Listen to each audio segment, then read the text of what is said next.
नमस्कार।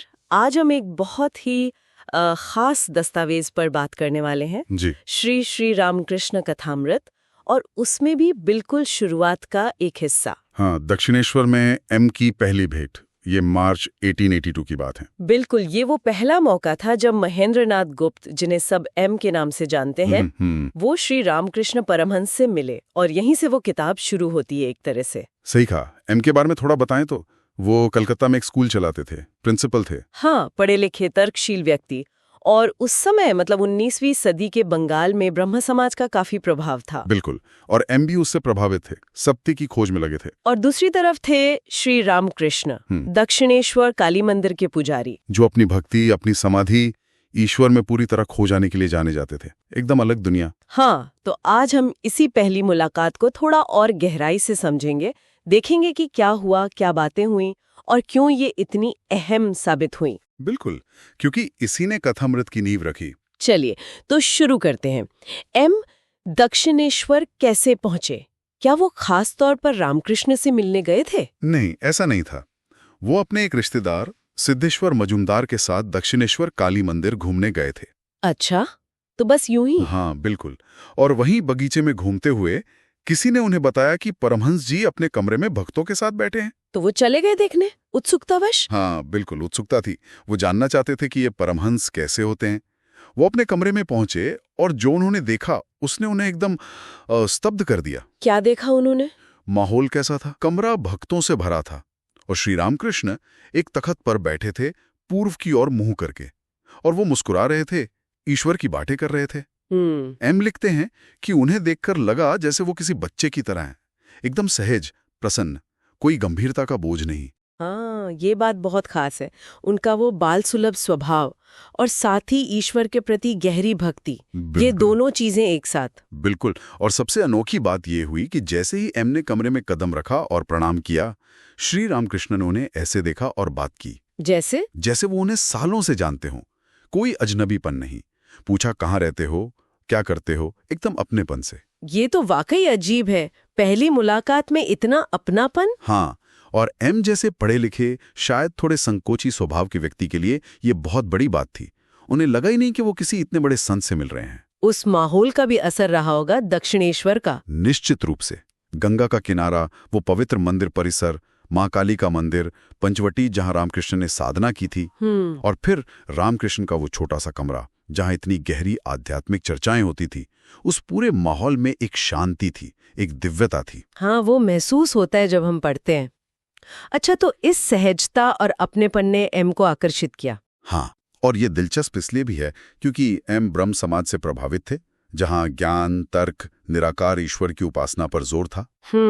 और यहाँ वो एक ऐसे संत से मिल रहे थे जो भक्ति में डूबे रहते थे, माँ काली से बातें करते थे, साकार रूप की उपासना करते थे, और जिनकी बातें किताबी ज्ञान से ज्यादा अनुभव पर आधारित थी। तो ये एक तरह का टकराव नहीं था उनके मन में? मतलब उनकी अपनी पृष्ठभूमि और रामकृष्ण की शैली? शायद शुरू में थोड़ा रहा हो, लेकिन रामकृष्ण की वो सहज दिव्यता, उनकी बातों में जो सच्चाई और गहराई थी, उसने एम के बौद्धिक कवच को जैसे भेद दिया। अच्छा। उन्हें लगा कि ये व्यक्ति सिर्फ बोल नहीं रहा, ये अनुभव से कह रहा है। ये वो चीज थी जो शायद उन्हें ब्रह्म समाज की सभाओं में नहीं मिलती थी, वो प्रत्यक्ष अनुभूति। हाँ, ये बात सही है।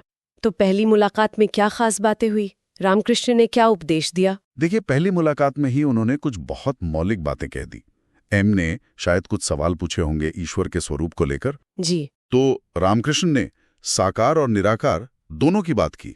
उन्होंने कहा कि ईश्वर निराकार भी है और साकार भी, जैसे पानी और बर्फ, तत्व एक ही है, रूप अलग अलग।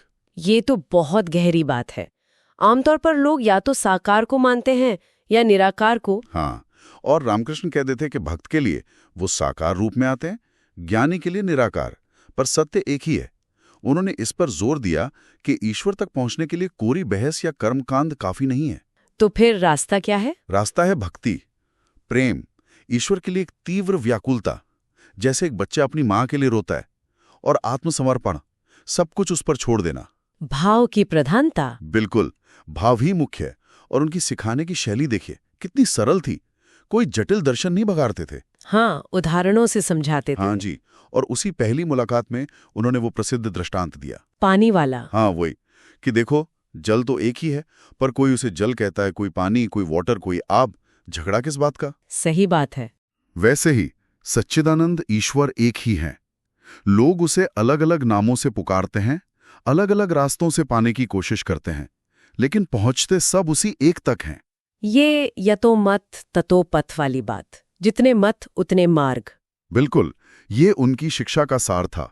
धार्मिक समन्वय, सभी धर्मों का सम्मान, ये उस जमाने के हिसाब से बहुत क्रांतिकारी विचार था। हाँ, क्योंकि उस वक्त तो धार्मिक पहचानें बहुत मजबूत थीं और अक्सर एक दूसरे को लेकर संदेह या विरोध भी रहता था। निश्चित रूप से बंगाल में हिंदू सुधार आंदोलन भी चल रहे थे, ईसाई मिशनरी भी सक्रिय थे, इस्लाम का अपना प्रभाव था।